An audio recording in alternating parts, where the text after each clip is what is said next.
പ്രാഥമിക അന്വേഷണത്തിലെ കണ്ടെത്തൽ. സത്യത്തിൽ നമുക്കിപ്പോ അതിനകത്തൊരു കൗതുകവും ചിരിയൊക്കെ വരുന്നുണ്ടെങ്കിലും ഒന്ന് ആലോചിച്ചു നോക്കൂ. ഒരു തെരഞ്ഞെടുപ്പിന്റെ സമയത്ത് എത്ര ക്രൂരവും ഹീനവുമായ മാർഗമാണ് CPM-ഉം BJP-യും ചേർന്ന് നടത്തിയത്. ഒരു സ്ഥാനാർത്ഥിയായിട്ട് ഒരാൾ മത്സരിക്കുകയാണ്. അപ്പം ഞാൻ നേരത്തെയും പറഞ്ഞു, ഞാനൊരു കന്നി മത്സരക്കാരനാണ്, ഞാനൊരു തുടക്കക്കാരനാണ്. ഇതിന് നേതൃത്വം കൊടുത്തിരുന്ന നേതാക്കന്മാരെല്ലാം തുടക്കക്കാരായിട്ട് തന്നെ കടന്നു വന്നവരാണ്. ആ വരുന്ന ഒരാളെ നിങ്ങൾ രാഷ്ട്രീയം പറയുന്നതിനപ്പുറം കള്ളപ്പണക്കാരനാക്കാൻ ശ്രമിക്കുക, വളരെ ബോധപൂർവമായ ഒരു അജണ്ട.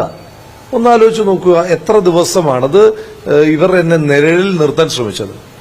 എന്തായിരുന്നു യഥാർത്ഥത്തിൽ ഉദ്ദേശം? ഒരു തെരഞ്ഞെടുപ്പിന്റെ മാൻഡേറ്റിന്, ജനഹിതത്തെ അട്ടിമറിക്കുവാൻ ബോധപൂർവം ഒരു ശ്രമമല്ലേ നടത്തുന്നത്.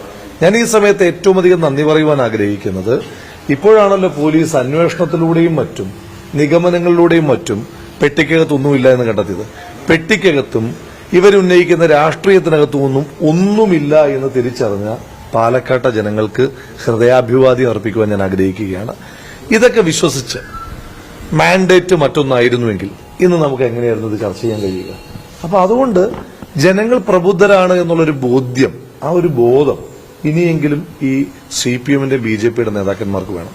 ഇപ്പൊ BJP രണ്ടാമത് നിൽക്കുന്ന ഒരു മണ്ഡലത്തിൽ BJP ഹീനമായ മാർഗം നടത്തുന്നത് നമുക്ക് കൺവിൻസിംഗ് ആണ്. അവരൊന്നാമതെത്താൻ വേണ്ടി ഏത് ഹീനമായ മാർഗം ഉപയോഗിക്കുന്നവരുമാണ്.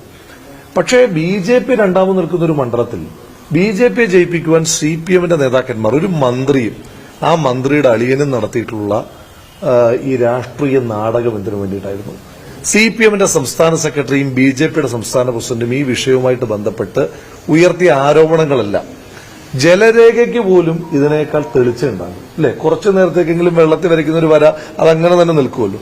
അത്ര പോലും ആയുസില്ലാത്ത വാദങ്ങളാണ് BJP-യുടെയും CPM-ന്റെയും സംസ്ഥാന സെക്രട്ടറിയും അധ്യക്ഷനും പറയുന്നത് എന്ന് പറയുമ്പോൾ അവര് പറയുന്ന രാഷ്ട്രീയത്തെപ്പറ്റി അവർ തന്നെ വിലയിരുത്തണം. എന്തായാലും ഇത് ഞങ്ങളങ്ങനെ വിടാൻ ഉദ്ദേശിക്കുന്നില്ല. പെട്ടി അവര് മടക്കാനിരിക്കുകയല്ലോ നമ്മൾ ഈ പെട്ടി ഇനിയും മുന്നോട്ട് തന്നെ കൊണ്ടുപോകുന്നുണ്ട്. ഈ വിഷയത്തിനകത്ത് അന്ന് രാത്രിയിൽ ശ്രീമതി ഷാനിമോൾ ഉസ്മാന്റെയും ശ്രീമതി ബിന്ദു കൃഷ്ണയുടെയും മുറിക്കകത്തേക്ക് ഇടിച്ചു കയറി യൂണിഫോം ഇല്ലാത്ത പോലീസ് ഉദ്യോഗസ്ഥർ നടത്തിയിട്ടുള്ള തോന്നിവാസം, ഒരു സ്ഥാനാർത്ഥി എന്ന നിലയിൽ, ഒരു വ്യക്തി എന്ന നിലയിൽ, ഒരു പൊതുപ്രവർത്തകൻ എന്ന നിലയിൽ എന്നെ ആക്ഷേപിക്കുവാൻ വേണ്ടിയിട്ട് നടത്തിയിട്ടുള്ള ശ്രമങ്ങൾ, ഇതിനെല്ലാം CPM നിയമപരമായി കൂടി BJP-യും നിയമപരമായി കൂടി മറുപടി പറയേണ്ടി. തീർച്ചയായിട്ടും അതിന്റെ പേപ്പറുകളെല്ലാം ഓൾറെഡി മൂവ് ചെയ്തിട്ടുണ്ട്.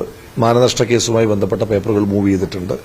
അതുകൂടാതെ ശ്രീമതി ബിന്ദു കൃഷ്ണനും അതുപോലെ തന്നെ നമ്മുടെ ഷാനിമോൾ ഉസ്മാനും അവർ വേറെ കംപ്ലൈന്റുകൾ കൊടുത്തിട്ടുണ്ട്.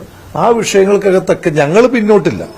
ഞാൻ അന്ന് നിങ്ങളോട് പറയുന്നൊരു കാര്യമുണ്ട്, ഒരു വിഷയത്തിനകത്ത് തെരഞ്ഞെടുപ്പ് കഴിയുമ്പോൾ ഇവർക്ക് പിന്നീട് ഇത് സംസാരിക്കാൻ താല്പര്യം ഉണ്ടാകില്ല. ഇതിനു മുൻപ് നമ്മൾ കണ്ടതാണ്. നമ്മൾ തൃക്കാക്കര തെരഞ്ഞെടുപ്പിൽ ശ്രീമതി VD സതീശൻ നിർമ്മിച്ചു എന്ന് പറഞ്ഞ അശ്ലീല വീഡിയോയെ പറ്റിയിട്ട് പിന്നീട് നമ്മൾ കേട്ടിട്ടില്ല. പുതുപ്പള്ളി തെരഞ്ഞെടുപ്പിന്റെ സമയത്ത് ഉന്നയിച്ച ഒരു ആരോപണങ്ങളെ പറ്റിയിട്ടും പിന്നീട് കേട്ടിട്ടില്ല. അപ്പൊ ഇത്തരത്തിൽ ഇവർ ഓരോ വിഷയം, വടകരയിലെ കാഫർ, പിന്നീട് നമ്മളാണത് ടേക്കപ്പ് ചെയ്യുന്നത്. എനിക്കിനി മാധ്യമ സുഹൃത്തുക്കളോട് അഭ്യർത്ഥിക്കാനായിട്ടുള്ളത്, അപ്പൊ നിങ്ങളിൽ എല്ലാവരെയും പറ്റിയല്ല പറയുന്നത്, പക്ഷെ നമ്മൾ പറയുമ്പോൾ ഞാൻ ഒരുപാട് സ്പെസിഫിക് ആകാൻ ഉദ്ദേശിക്കുന്നത് ജനറലി പറയുകയാണ്. ഈ സാധാരണ ഈ ക്ലാസ്സിൽ സ്ഥിരമായി ഉഴപ്പി വരുന്ന കുട്ടികളെ വഴക്ക് പറയുമ്പോൾ കേൾക്കുന്ന മുഴുവൻ ക്ലാസ്സിനകത്തുണ്ടായിരുന്ന കുട്ടികൾ തന്നെയാണ് എന്ന് പറയുന്ന പോലെ നിങ്ങൾ ആ ജനറൽ എടുത്താൽ മതി. നിങ്ങൾ ചില മാധ്യമങ്ങളെങ്കിലും ഇവരുടെ ഈ പ്രചാരണത്തിന് അതിനേക്കാൾ വേഗതയും ആവേശവും കൊടുത്തിട്ടുണ്ട്. ഇപ്പൊ ഇങ്ങനൊരു വാർത്ത തിരുത്തൽ വരുമ്പോൾ ഞാൻ വെയിറ്റ് ചെയ്യുകയാണ്. ഈ മാധ്യമങ്ങൾ, അന്ന് വാർത്ത കൊടുത്തിട്ടുള്ള മാധ്യമങ്ങളെ എനിക്കറിയാലോ, ആ മാധ്യമങ്ങൾ ഈ തിരുത്തൽ വാർത്തയ്ക്ക് കൊടുക്കുന്ന ആവേശം കൂടി ഞാൻ നോക്കുകയാണ്. അതല്ല എങ്കിൽ CPM-ന്റെയും BJP-യുടെയും ക്രെഡിബിലിറ്റി നഷ്ടപ്പെടുന്നതിന്റെ കൂട്ടത്തിൽ നിങ്ങളുടെ കൂടി ക്രെഡിബിലിറ്റിയാണ് നഷ്ടപ്പെടുന്നതെന്ന് അന്ന് വാർത്തകൾ വരുമ്പോൾ നിങ്ങൾ കൊടുക്കണം. പക്ഷെ വാർത്തകൾ സൃഷ്ടിക്കുന്ന ആളുകളായി, ബോധപൂർവം സൃഷ്ടിക്കുന്ന ആളുകളായി നിങ്ങൾ മാറാൻ പാടില്ല. ആ ഒരു തെരഞ്ഞെടുപ്പിന് വേണ്ടിയിട്ട് അത് റീക്രിയേറ്റ് ചെയ്യുന്ന ആളുകളായി മാറാനും നിങ്ങൾ പാടില്ല. അതിനകത്തൊക്കെ കൃത്യമായി നിങ്ങളും ഒരു തെരഞ്ഞെടുപ്പാണ്. തെരഞ്ഞെടുപ്പിൽ ജനങ്ങളുടെ മാൻഡേറ്റ് കൃത്യമായി വരട്ടെന്നേ.